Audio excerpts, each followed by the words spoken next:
नमस्कार। आइए सुनते हैं कुर्रतुल एन हैदर द्वारा लिखी हुई कहानी पतझड़ की आवाज़। सुबह मैं गली के दरवाजे में खड़ी सब्जी वाली से गोभी की कीमत पर झगड़ रही थी। ऊपर रसोई घर में दाल चावल उबालने के लिए चढ़ा दिए थे। नौकर सौदा लेने के लिए बाजार जा चुका था। गुसल खाने में बकार साहब बेसिन के ऊपर लगे हुए धुंधले से शीशे में अपना मुंह देखते हुए गुनगुना रहे थे और शेव करते जाते थे। मैं सब्जी वाले के साथ बहस करने के साथ साथ सोचने में व्यस्त थी कि रात के खाने के लिए क्या क्या बना लिया जाए। इतने में सामने एक कार आकर रुकी। एक लड़की ने खिड़की में से झांका और दरवाजा खोलकर बाहर उतर आई।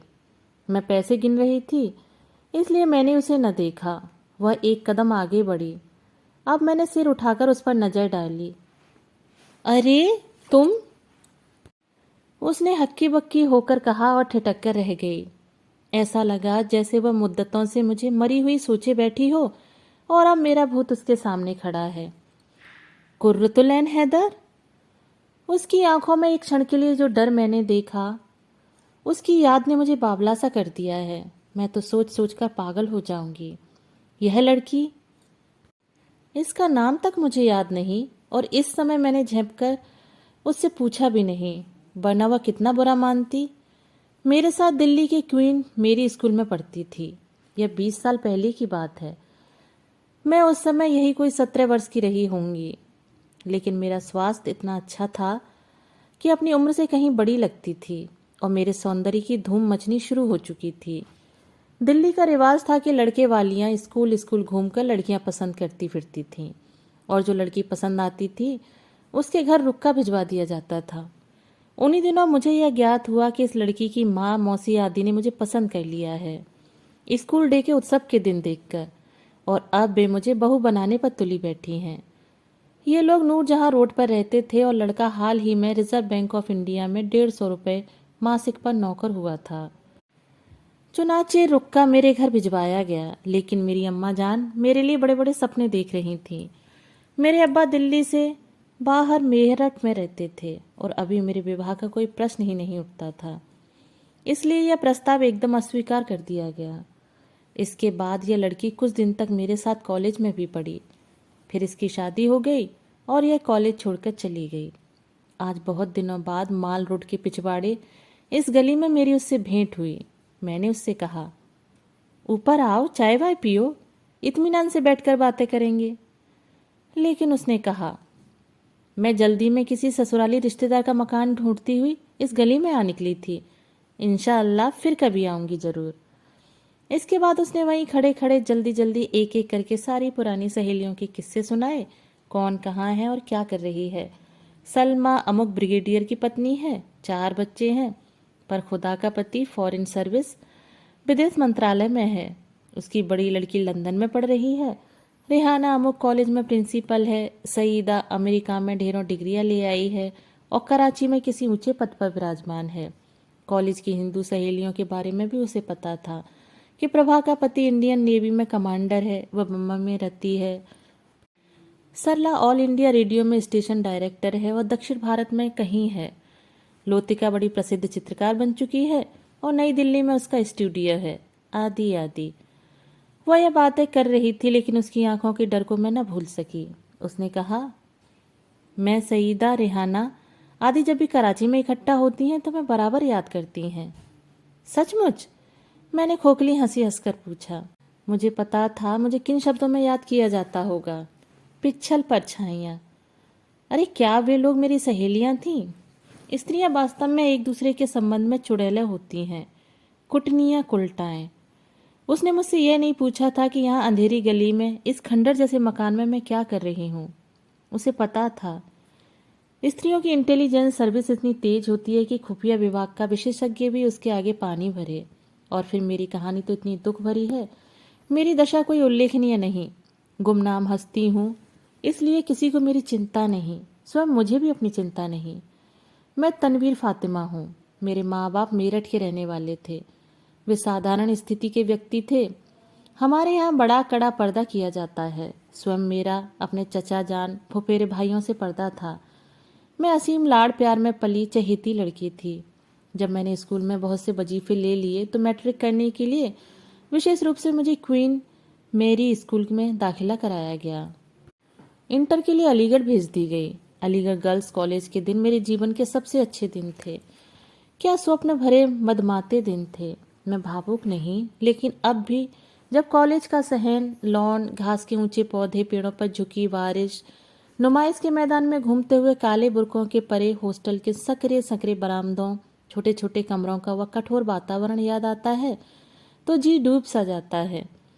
एमएससी के लिए फिर दिल्ली आ गई। यहाँ कॉलेज में मेरे साथ ये ही सब लड़कियां पढ़ती थीं, सईदा, रेहाना, प्रभा, फलानी ढिमाकी। मुझे लड़कियां पसंद नहीं आईं। मुझे दुनिया में अधिकतर लोग पसंद नहीं आए। अधिकतर लोग व्यर्थ ही समय नष्ट करने वाले हैं। मैं बहुत दम्भी थी। सौंदर्य ऐसी चीज है कि आदमी का दिमाग खराब होते देर नहीं लगती। फिर मैं तो लाखों में एक थी। शीशे का एक झलकता हुआ रंग, लालिमा लिए हुए सुनहरी बाल, एकदम हष्ट पुष्ट बनारसी साड़ी पहन लूं तो बिल्कुल कहीं की महारानी लगती थी। ये विश्व युद्ध के दिन थे या शायद युद्ध इसी साल खत्म हुआ था, मुझे ठीक से याद नहीं है। बहरहाल दिल्ली पर बाहर आई हुई थी। करोड़पति कारोबारियों और भारत सरकार के बड़े बड़े अफसरों की लड़कियां हिंदू, सिख, मुसलमान लंबी लंबी मोटरों में उड़ी उड़ी फिरती। नित नई पार्टियां, उत्सव, हंगामे। आज इंद्रप्रस्थ कॉलेजों में ड्रामा है, कल मिरांडा हाउस में, परसों लेडी इरविन कॉलेज में संगीत सभा है। लेडी होर्डिंग और Saint Stephen's College, Chelmsford Club, Roshan Ara, अमीरिल, जिमखाना। मतलब यह है कि हर ओर अलिफ लैला के बाल बिखरे पड़े थे। हर स्थान पर नौजवान फौजी अफसरों और सिविल सर्विस के अविवाहित पदाधिकारियों के ठट डोलते दिखाई देते। एक हंगामा था। प्रभा और सरला के साथ एक दिन दिलजीत कौर के यहाँ, जो एक करोड़पति सिख कॉन्ट्रैक्टर की लड़की थी, किंग एडवर्ड रोड की एक शानदार कोठी में गार्डन पार्टी में निमंत्रित थी। यहाँ मेरी भेंट मेजर खुशवंत सिंह से हुई। वह झांसी की तरफ का चौहान राजपूत था। लंबा तगड़ा काला भुजंग, लंबी लंबी ऊपर को मुड़ी हुई नुकीली मूछें, बेहद चमकते और खूबसूरत दांत। हंसता तो बहुत अच्छा लगता। गालिब का उपासक था। बात बात में शेर पढ़ता, कहे कहे लगाता और झुक झुक कर बहुत ही सभ्यतापूर्वक सबसे बातें करता। उसने हम सबको दूसरे दिन सिनेमा चलने का निमंत्रण दिया। सरला, प्रभा एक ही बद दिमाग लड़कियां थीं और अच्छी खासी रूढ़िवादी थीं। वे लड़कों के साथ बाहर घूमने बिल्कुल नहीं जाती थीं। खुशवंत सिंह दिलजीत के भाई का मित्र था। मेरी समझ में नहीं आया कि मैं उसे क्या उत्तर दूं कि इतने में सरला ने चुपके से कहा, खुशवंत के साथ हरगिज सिनेमा ना जाना, बड़ा लोफर लड़का है। मैं चुप हो गई। इन दिनों नई दिल्ली के एक दो आवारा लड़कियों के किस्से बहुत मशहूर हो रहे थे और मैं सोच सोच कर ही डरा करती थी। शरीफ खानदानों की लड़कियां अपने माँ बाप की आंखों में धूल झोंक कर किस तरह लोगों के साथ रंगरेलियां मनाती हैं। हॉस्टल से प्रायः इस प्रकार की लड़कियों के संबंध में अटकलें लगाया करती। वे बहुत ही अजीब और रहस्यमयी हस्तियां मालूम होती। यद्यप देखने में भी वे हमारी ही तरह की लड़कियां थीं, साड़ियां सलवारें पहने, बाकी सुंदर और पढ़ी लिखी। लोग बदनाम करते हैं जी, सईदा दिमाग पर बड़ा जोर डालकर कहती। अब ऐसा भी क्या है? वास्तव में हमारी सोसाइटी ही अभी इस योग्य नहीं हुई है कि पढ़ी लिखी लड़कियों को अपने में समो सके। सरला कहती। होता यह है कि लड़कियां संतुलन भावना को खो बैठती हैं। रेहाना अपना मत प्रकट करती। जो भी हो, किसी भी तरह विश्वास न होता कि हमारे जैसी, हमारे ही साथ की कुछ लड़कियां ऐसी ऐसी भयानक करतूतें किस तरह करती हैं। दूसरी शाम को मैं लेबोरेटरी की ओर जा रही थी कि निकलसन मेमोरियल के पास एक किरमिची रंग की लंबी सी कार धीरे से रुकी। उसमें से खुशवंत सिंह ने झांका और अंधेरे में उसके खूबसूरत दांत झिलमिलाए। अजी देवी जी, यूं कहिए कि आप अपना कल वाला अपॉइंटमेंट भूल गई। जी, मैंने हड़बड़ाकर कहा। हुजूरे आला, चलिए मेरे साथ फौरन। यह शाम का वक्त लेबोरेटरी में घुसकर बैठने का नहीं है। इतना पढ़कर क्या कीजिएगा? मैंने बिल्कुल यूं ही अपने चारों ओर देखा और कार में दुबक कर बैठ गई। हमने कनॉट प्लेस जाकर एक अंग्रेजी फिल्म देखी, उसके अगले दिन भी। इसके बाद मैंने एक हफ्ते तक उसके साथ खूब सैर की। वह मैंडेस में ठहरा हुआ था। उस सप्ताह के अंत तक मैं मेजर खुशवंत सिंह की श्रीमती बन चुकी थी। मैं साहित्यिक नहीं हूँ। मैंने चीनी, जापानी, रूसी, अंग्रेजी या उर्दू कवियों का अध्ययन नहीं किया। साहित्य पढ़ना मेरे विचार से समय बर्बाद करना है। 15 वर्ष की आयु से विज्ञान ही मेरा ओढ़ना बिछौना रहा है। मैं नहीं जानती कि आध्यात्मिक कल्पनाएं क्या होती हैं और रहस्यवाद का क्या अर्थ है। काव्य और दर्शन के लिए मेरे पास न तब समय था और न अब है। मैं बड़े बड़े उलझे हुए अस्पष्ट और रहस्यपूर्ण शब्द भी प्रयोग नहीं कर सकती। बहरहाल 15 दिन के अंदर अंदर यह घटना भी कॉलेज में सबको मालूम हो गई थी। लेकिन मुझ में अपने अंदर हमेशा से एक विचित्र सा आत्मविश्वास था। मैंने चिंता नहीं की। पहले भी मैं लोगों से बोलचाल बहुत कम रखती थी। सरला वगैरह का गुट अब मुझे ऐसी निगाहों से देखता जैसे मैं मंगल ग्रह से उतर कर आई हूँ। मेरे सिर पर सींग है। डाइनिंग हॉल में मेरे बाहर जाने के बाद घंटों मेरे किस्से दोहराए जाते। अपनी इंटेलिजेंस सर्विस के जरिए मेरे और खुशवंत के बारे में उनको पल पल की खबर रहती। हम लोग शाम को कहाँ गए, रात को नई दिल्ली के कौन से बालरूम में नाचे। खुशवंत मार्के का डांसर था, उसने मुझे नाचना भी सिखा दिया था। खुशवंत ने मुझे कौन कौन से तोहफे कौन कौन सी दुकान से खरीद कर दिए। खुशवंत मुझे मारता बहुत था और मुझसे प्यार इतना करता था कि आज तक दुनिया में किसी भी पुरुष ने किसी भी स्त्री से न किया होगा। कई महीने बीत गए। मेरी MSc प्रीवियस की परीक्षा सिर पर आ गई और मैं पढ़ने में जुट गई। परीक्षाएं होने के बाद उसने कहा, जाने मन दिलरुबा, चलो किसी खामोश से पहाड़ पर चलें, सोलन, डलहौजी, लेनसाव। मैं कुछ दिन के लिए मेरठ गई और अब्बा से यह कहकर अम्मा जान का जब मैं 3rd ईयर में थी स्वर्गवास हो गया था। दिल्ली वापस आ गई कि अंतिम वर्ष के लिए बेहद पढ़ाई करनी है। उत्तर भारत के पहाड़ी स्थानों पर बहुत से परिचितों के मिलने की संभावना थी, इसलिए हम सुदूर दक्षिण में आउटी चले गए। वहाँ महीना भर रहे। खुशवंत की छुट्टियां खत्म हो गईं तो वापस दिल्ली आकर तिमारपुर के एक गांव में टिक गए। कॉलेज खुलने से एक हफ्ता पहले मेरी और खुशवंत की जबरदस्त लड़ाई हुई। उसने मुझे खूब मारा, इतना मारा कि मेरा चेहरा लहूलुहान हो गया और मेरी बाहों और पिंडलियों पर नील पड़ गए। लड़ाई का कारण उसकी वह मुर्दार ईसाई मंगेतर थी जो न जाने कहां से टपक पड़ी थी और सारे शहर में मेरे खिलाफ जहर उगलती फिर रही थी। अगर उसका बस चलता तो मुझे कच्चा चबा जाती। वह 420 लड़की महायुद्ध के दिनों में फौज में थी और खुशवंत को तरमा के मोर्चे पर मिली थी। खुशवंत न जाने किस तरह उसे उसके साथ शादी करने का वचन दे दिया था, पर मुझसे मिलने के बाद वह अब उसकी अंगूठी वापस करने पर तुला बैठा था। उस रात तिमारपुर के सुनसान बंगले में उसने मेरे हाथ जोड़े और रो रोकर मुझसे कहा कि मैं उससे विवाह कर लूं, अन्यथा वह मर जाएगा। मैंने कहा, हरगिज नहीं, कयामत तक नहीं। मैं शरीफ घराने की सैयदजादी हूँ। भला मैं उस काले तंबाकू के पिंडे हिंदू जाति के आदमी से शादी करके खानदान के माथे पर कलंक का टीका लगाती? मैं तो उस सुंदर और रूपवान किसी बहुत से ऊंचे मुसलमान घराने के कुलदीप के स्वप्न देख रही थी, जो एक दिन देर सवेर बारात लेकर मुझे ब्याहने आएगा। हमारा आरसी मुसाहिफ होगा। मैं ठाट बाट से मायके से विदा होकर उसके घर जाऊंगी। छोटी नन्हे दरवाजे पर देहरी रोककर अपने भाई से नेक के लिए झगड़ेंगी। मीरा सिन्हा ढोलक लिए खड़ी होंगी। क्या क्या कुछ होगा। मैंने क्या हिंदू मुस्लिम शादियों का परिणाम देखा नहीं था?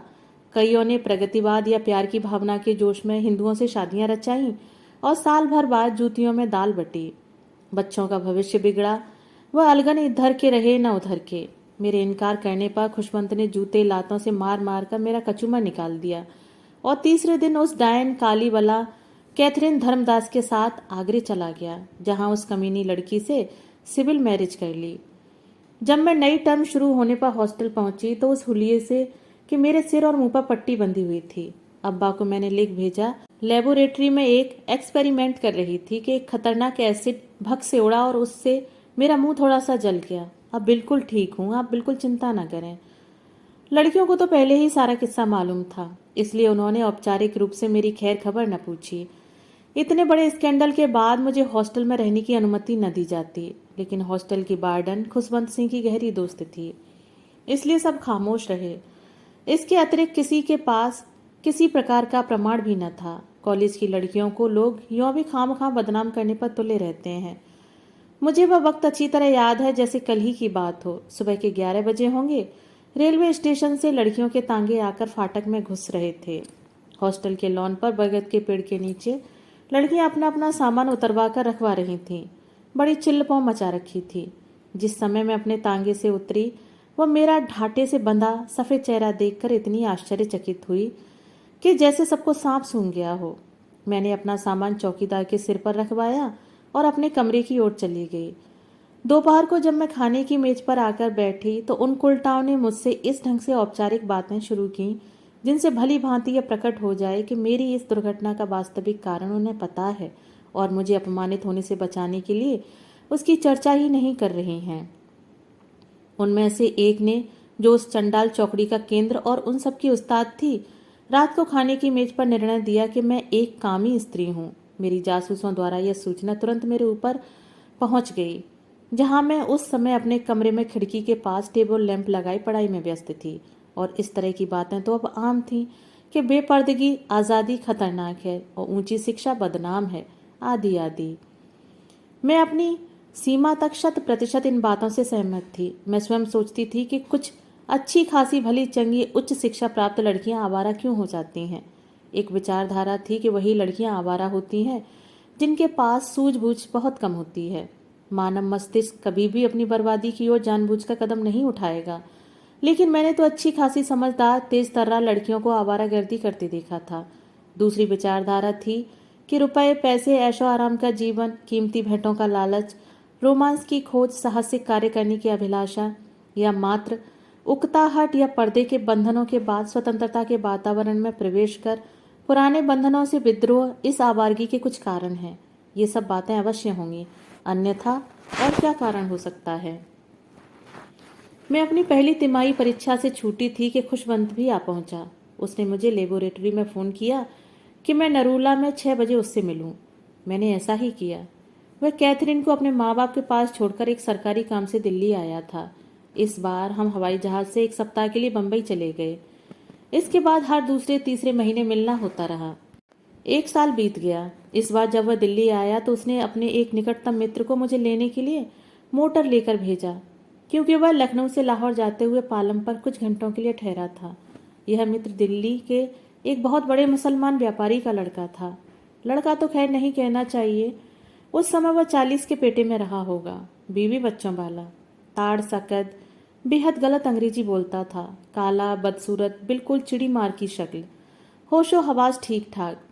खुशवंत इस बार दिल्ली से गया तो फिर कभी वापस न आया, क्योंकि अब मैं फारूक की पत्नी बन चुकी थी। फारूक के साथ अब मैं उसके मंगेतर की हैसियत से बाकायदा दिल्ली की ऊंची सोसाइटी में शामिल हो गई। मुसलमानों में तो 4 शादियां तक उचित हैं, इसलिए कोई बहुत बड़ी बात न थी। अर्थात धर्म की दृष्टि से कि वह अपनी अनपढ़ अधेड़ उम्र की पर्दे की पत्नी के होते हुए एक पढ़ी लिखी लड़की से शादी करना चाहता था, जो 4 आदमियों में ढंग से बैठ सके।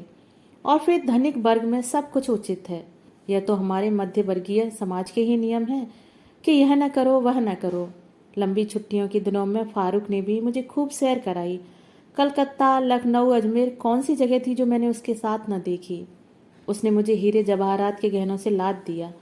अब्बा को लिख भेजती थी कि यूनिवर्सिटी के विद्यार्थियों के साथ टूर पर जा रही हूँ या अमुक स्थान पर साइंस कॉन्फ्रेंस में भाग लेने के लिए मुझे बुलाया गया है। लेकिन साथ ही साथ मुझे अपनी शिक्षा का रिकॉर्ड ऊंचा रखने की धुन थी।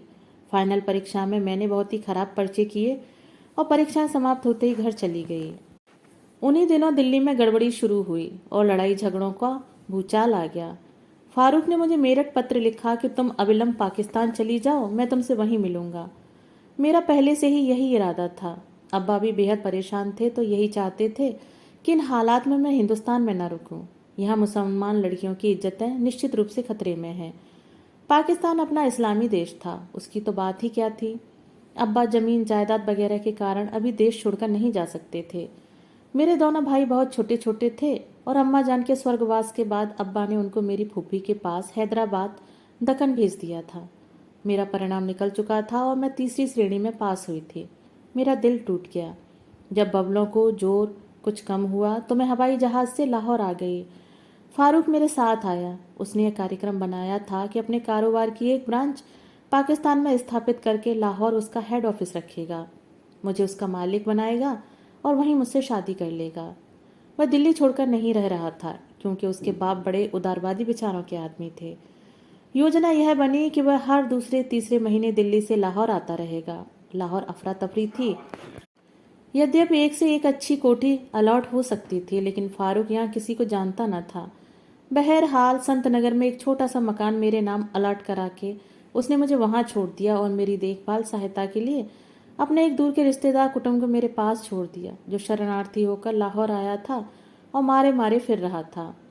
मैं जीवन के इस अचानक परिवर्तन से इतनी हक्की बक्की थी कि मेरी समझ में न आता था कि क्या हो गया। कहाँ अविभाज्य भारत की वह भरपूर दिलचस्प रंगारंग दुनिया, कहाँ सन 48 के लाहौर का वह छोटा और अंधेरा मकान। देश त्याग, अल्लाह अकबर, मैंने कैसे कैसे दिल हिला देने वाले दिन देखे हैं। मेरा मस्तिष्क इतना खोखला हो चुका था कि मैंने नौकरी ढूंढने की भी कोई कोशिश नहीं की। रुपए पैसे की ओर से चिंता न थी, क्योंकि फारूक मेरे नाम 10,000 रुपये जमा करा गया था, सिर्फ 10,000। वह स्वयं करोड़ों का आदमी था, लेकिन उस समय मेरी समझ में कुछ न आता था, अब भी नहीं आता। दिन बीतते गए, मैं सुबह से शाम तक पलंग पर पड़ी फारूक की मौसी या नानी, जो कुछ भी हो, वे बड़ी थीं। उनके देश त्याग की आपत्तियों की राम कहानी और उनकी साबकाएं इमारत के किस्से सुना करती, और पान पर पान खाती या उनकी पढ़ने वाली बेटी को अलजेब्रा ज्योमेट्री सिखाया करती। उनका बेटा बराए नाम फारूक के कारोबार की देखभाल कर रहा था।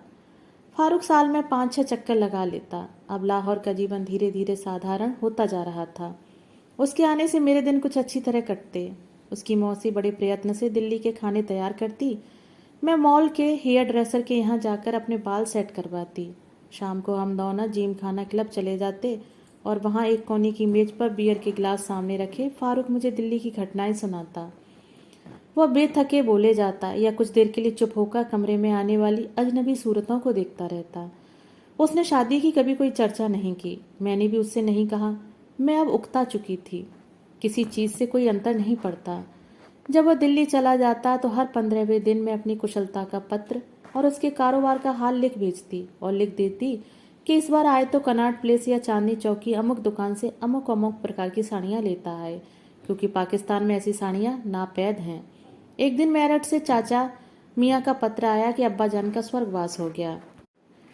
जब हमदे मरसल न रहे तो कौन रहेगा। मैं मनोभावों से परिचित नहीं हूँ, लेकिन अब्बा मुझ पर जान छिड़कते थे। उनकी मृत्यु का मुझे बड़ा दुख हुआ, सदमा पहुंचा। फारूक ने मुझे बड़े प्यार से दिलासा भरे पत्र लिखे तो तनिक ढांढस बंधी। उसने लिखा, नमाज पढ़ा करो, बहुत बुरा वक्त है, दुनिया में काली आंधी चल रही है, सरज 1.5 बलम पर आया चाहता है, एक पल का भरोसा नहीं। सारे व्यापारियों की तरह वह भी बड़ा धार्मिक और अंधविश्वासी था। नियम पूर्वक अजमेर शरीफ जाता, निजुमियों, रम्मानों, पंडितों, सियानों, पीरों, फकीरों, शकुन अपशकुनों, दो सपनों का परिणाम अर्थात प्रत्येक चीज में विश्वास करता था। एक आध महीने में मैंने नमाज भी पढ़ी, लेकिन जब मैं सिजदा करती तो जी चाहता कि जोर जोर से हंसूं। देश में साइंस की प्राध्यापिकाओं की बड़ी मांग थी। जब मुझे एक स्थानीय कॉलेज वालों ने बहुत विवश किया तो मैंने पढ़ाना शुरू कर दिया। यद्यपि टीचरी करने से मुझे सख्त नफरत है। कुछ समय बाद मुझे पंजाब के एक पिछड़े जिले के गर्ल्स कॉलेज में बुला लिया गया। कई साल तक मैंने वहाँ काम किया। मुझसे मेरी शिष्याएं प्राय पूछती, हाय अल्लाह तनवीर, आप इतनी प्यारी सी हैं, आप अपने करोड़पति मंगेतर से शादी क्यों नहीं कर लेती। इस प्रश्न का स्वयं मेरे पास भी कोई उत्तर नहीं था। यह नया देश था, नए लोग, नया सामाजिक जीवन, या किसी को मेरे भूतकाल के बारे में पता न था। कोई भी भला आदमी मुझसे शादी करने को तैयार हो सकता था, लेकिन भले आदमी, सुंदर, सीधे साधे सभ्य लोग मुझे पसंद ही नहीं आते थे। मैं क्या करती। दिल्ली के किस्से दिल्ली ही में ही रह गए। और फिर मैंने यह देखा कि एक एक से हराफा लड़कियां अब ऐसी सदाचारिणी बनी हुई हैं कि देखा ही कीजिए। स्वयं एटथ, हरीराम और रानी खान के उदाहरण मेरे सामने थे। अब फारूक भी कभी कभी आता। हम लोग इस तरह मिलते जैसे 20 साल के पुराने विवाहित पति पत्नी हैं, जिनके पास सबके सब नए विषय खत्म हो चुके हैं और अब शांति, विश्राम और ठहराव का समय है। फारूक की बेटी की अभी हाल ही में दिल्ली में शादी हुई है। उसका पति ऑक्सफोर्ड जा चुका है, पत्नी को स्थायी रूप से दमा रहता है। फारूक ने अपने व्यवसाय की शाखाएं बाहर कई देशों में फैला दी हैं। नैनीताल में नया मकान बनवा रहा है। फारूक अपने खानदान के किस्से, व्यवसाय की बातें मुझे विस्तार से सुनाया करता और मैं उसके लिए पान बनाती रहती। एक बार मैं छुट्टियों में कॉलेज से लाहौर गई तो फारूक के पुराने दोस्त सैयद वकार हुसैन खान से मेरी भेंट हुई। लंबा कद, मोटे ताजे, काले तवे जैसा रंग, उम्र में 45 के लगभग, अच्छे खासे देव पुत्र मालूम होते। उनको पहली बार मैंने नई दिल्ली में देखा था, जहां उनका डांसिंग स्कूल था। ये रामपुर के एक शरीफ घराने के इकलौते बेटे थे। बचपन में घर से भाग गए, सर्कस वालों और थिएटर कंपनियों के साथ देश विदेश घूमे, सिंगापुर, हांगकांग, शंघाई, लंदन, जाने कहाँ कहाँ। अनगिनत जातियों नस्लों की स्त्रियों से शादियां रचाईं। उनकी वर्तमान पत्नी उड़ीसा के एक मारवाड़ी महाजन की लड़की थी, जिसको ये कलकत्ता से उड़ा लाए थे। 12-15 साल पहले मैंने उसे दिल्ली में देखा था। सांवली सांवली सी मझले कद की लड़की थी। उसकी शक्ल पर अजीब तरह का दर्द बरसता, मगर सुना था कि बड़ी पतिव्रता स्त्री थी। पति के दुर्व्यवहार से तंग आकर इधर उधर भाग जाती, लेकिन कुछ दिन बाद फिर वापस आ जाती। खां साहब ने कनाट सर्कस की एक बिल्डिंग की तीसरी मंजिल में अंग्रेजी नाच सिखाने का स्कूल खोल रखा था, जिसमें वे, उनकी पत्नी, 2 एंग्लो इंडियन लड़कियां स्टाफ में शामिल थीं। महायुद्ध के दिनों में स्कूल पर धन बरसा। हर इतवार की सुबह वहां गई थी। सुना था कि बकार साहब की पत्नी महासती अनुसुईया का अवतार है कि उनके पति आज्ञा देते हैं कि अमुक अमुक लड़की से बहनापा गांठो और उसे मुझसे मिलाने के लिए ले आओ, और वह नेक वक्त ऐसा ही करती। एक बार वह हमारे हॉस्टल भी आई और कुछ लड़कियों की सिर हुई कि वह उसके साथ चलकर 12 खम्बा रोड पर चाय पिए। भारत विभाजन के बाद वकार साहब उनके कथनानुसार लुटा लुटा कर लाहौर आ पहुंचे और माल रोड के पीछे एक फ्लैट अलॉट करके उसमें अपना स्कूल खोल लिया था। शुरू शुरू में तो कारोबार मंदा रहा, दिलों पर मुर्दनी छाई हुई थी। नाचने गाने का किसे होश था। इस फ्लैट में भारत विभाजन से पूर्व आर्य समाजी हिंदुओं का संगीत विद्यालय था। लकड़ी के फर्श का हॉल, बंगले में 2 छोटे छोटे कमरे, गुसलखाना, रसोई घर, सामने लकड़ी की बालकनी और टूटा फूटा हिलता हुआ जीना। भारत माता संगीत विद्यालय का बोर्ड बालकनी के जंगले पर अब तक टेढ़ा लटका हुआ था। उसे उतारकर Bakarganj school of ballroom and tap dancing का बोर्ड लगा दिया गया। अमेरिकन फिल्मी पत्रिकाओं में से काटकर जेन केली, फरीदा स्टीयर, फ्रैंक सिनेट्रा, दोस्त डे आदि के रंगीन चित्र हॉल की पुरानी और कमजोर दीवारों पर लगा दी गई और स्कूल चालू हो गया। रिकार्डों का छोटा सा पुलिंदा खां साहब दिल्ली से साथ लेते आए थे। ग्रामोफोन और सेकंड हैंड फर्नीचर फारूक से रुपया कर्ज लेकर उन्होंने यहाँ खरीद लिया।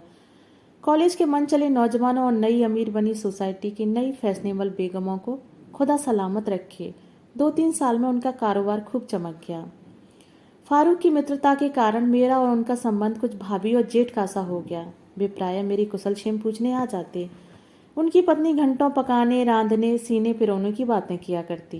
बेचारी मुझसे बिल्कुल देवरानी जैसा स्नेह करती थी। ये पति पत्नी नया संतान थे। बड़ा उदास, बेरंग, बेतुकासा, बेलगाव जोड़ा था। ऐसे लोग भी दुनिया में मौजूद हैं। कॉलेज में नई अमरीकी प्लेटनिक चढ़ी। प्रिंसिपल से मेरा झगड़ा हो गया। अगर वह शेर तो मैं सवा शेर। मैं स्वयं कौन अब्दुल हुसैन तानाशाह से कम थी। मैंने इस्तीफा कॉलेज कमेटी के सिर पर मारा और फिर संत नगर लाहौर वापस आ गई। मैं पढ़ाते पढ़ाते उकता चुकी थी। मैं वजीफा लेकर पीएचडी के लिए बाहर जा सकती थी, लेकिन इस इरादे को भी कल पर टालती रही। कल अमेरिकनों के दफ्तर जाऊंगी जहां वे वजीफे बांटते हैं। कल ब्रिटिश काउंसिल जाऊंगी। कल शिक्षा मंत्रालय में स्कॉलरशिप का प्रार्थना पत्र भेजूंगी। अधिकतर समय बीत गया। क्या करूंगी? कहीं बाहर जाकर कौन सी गढ़ जीत लूंगी? मुझे जाने किस वस्तु की प्रतीक्षा थी, मुझे पता नहीं। इसी बीच एक दिन बकार भाई मेरे पास बड़े निराश होकर आए और कहने लगे, तुम्हारी भाभी के दिमाग में फिर कीड़ा उठा। वह वीज़ा बनवाकर हिंदुस्तान चली गई और फिर कभी नहीं आएगी। वह कैसे? मैंने तनिक लापरवाही से पूछा। उनके लिए चाय का पानी स्टोव पर रख दिया। बात यह हुई कि मैंने उन्हें तलाक दे दिया। उनकी जुबान बहुत बढ़ गई थी। हर समय टर टर टर टर। फिर उन्होंने सामने बिछे पलंग पर बैठकर शुद्ध पतियों वाले ढंग से अपनी पत्नी के विरुद्ध शिकायतों का दफ्तर खोल दिया और स्वयं को निरपराध करने की कोशिश में व्यस्त रहे। मैं बेपरवाही से वह सारी कथा सुनती रही। जिंदगी की हर बात एकदम बेरंग, महत्वहीन, अनावश्यक और निरर्थक थी। कुछ समय बाद में मेरे यहाँ आकर बड़बड़ाए, नौकरों ने नाक में दम कर रखा है। तुमसे कभी इतना भी नहीं होता कि आकर तनिक भाई के घर की दशा ही ठीक कर जाओ। नौकरों के कान उमेठो। मैं स्कूल भी चलाऊं और घर भी। उन्होंने इस ढंग से शिकायत भरे स्वर में कहा जैसे उनके घर का प्रबंध करना मेरा कर्तव्य है। कुछ दिनों बाद मैं अपना सामान बांधकर बकार साहब के कमरों पर जा पहुंची और नृत्य सिखाने के लिए उनकी असिस्टेंट भी बन गई। इसके महीने भर बाद पिछले रविवार को बकार साहब ने एक मौलवी बुलाकर अपने 2 चिरकिटों की गवाही में मुझसे निकाह पढ़वा लिया। अब मैं दिन भर कामकाज में व्यस्त रहती हूँ। मेरा रूप सौंदर्य भूतकाल की राम कहानियों में शामिल हो चुका है। मुझे शोर शराबे, पार्टियां, हंगामे बिल्कुल पसंद नहीं, लेकिन घर में हर समय चा चा किल्लियों और रॉक का शोर मचा रहता है। बहरहाल यही मेरा घर है। मेरे पास इस समय कई कॉलेजों में केमिस्ट्री पढ़ाने के ऑफर हैं, मगर भला कहीं पारिवारिक धंधों से फुर्सत मिलती है। नौकरों का यह हाल है कि आज रखो कल गायब। मैंने अधिक की अभिलाषा कभी नहीं की, केवल इतना चाहा कि एक औसत दर्जे की कोठी हो और सवारी के लिए मोटर, ताकि आराम से आ जा सकें। समान स्तर वाले लोगों में लज्जित न होना पड़े। चार मिलने वाले आए तो बिठाने के लिए ठीक सी जगह हो, बस। इस समय हमारी 1,500-2,000 रुपए की आय है, जो पति पत्नी के लिए जरूरत से ज्यादा है। आदमी अपने भाग्य से संतुष्ट हो जाए तो सारे के सारे दुख मिट जाते हैं। शादी हो जाने के बाद लड़की के सिर पर छत सी पड़ जाती है। आजकल की लड़कियां जाने किस रौ में बह रही हैं, किस तरह ये हाथों से निकल जाती हैं। जितना सोचो अजीब सा लगता है और आश्चर्य होता है। मैंने तो कभी किसी से बनावटी प्यार तक नहीं किया। खुशवंत, फारूक और इस 50 वर्षीय कुरूप और भौंडे आदमी के अतिरिक्त जो मेरा पति है, मैं किसी चौथे आदमी से परिचित तक नहीं। मैं शायद बदमाश तो नहीं थी, न जाने मैं क्या थी और क्या हूँ। रेहाना, सईदा, प्रभा और यह लड़की जिसकी आंखों में मुझे देखकर डर पैदा हुआ, शायद वे मुझसे अधिक अच्छी तरह मुझसे परिचित हों। अब खुशवंत को याद करने से फायदा। समय बीत चुका, जाने कब तक वह ब्रिगेडियर मेजर जनरल हो चुका हो, आराम की सीमा पर चीनियों के विरुद्ध मोर्चा लगाए बैठा हो, या हिंदुस्तान की किसी हरी भरी सुंदर छावनी के मैस में बैठा मूंछों पर ताव दे रहा हो और मुस्कुराता हो। शायद वह कब कश्मीर मोर्चे पर मारा जा चुका हो, क्या मालूम। अंधेरी रातों में मैं चुपचाप आंखें खोल पड़ी रहती हूँ। विज्ञान ने हमें वर्तमान युग के बहुत से रहस्यों से परिचित करा दिया है। मैंने केमिस्ट्री पर अनगिनत किताबें पढ़ी हैं, पहरों सोचा है, पर मुझे बड़ा डर लगता है। खुशवंत सिंह, खुशवंत सिंह, तुम्हें अब मुझसे मतलब? दोस्तों, अभी आप सुन रहे थे कुर्रतुल एन हैदर द्वारा लिखी हुई कहानी पतझड़ की आवाज़। मिलते हैं एक और नई कहानी के साथ। धन्यवाद।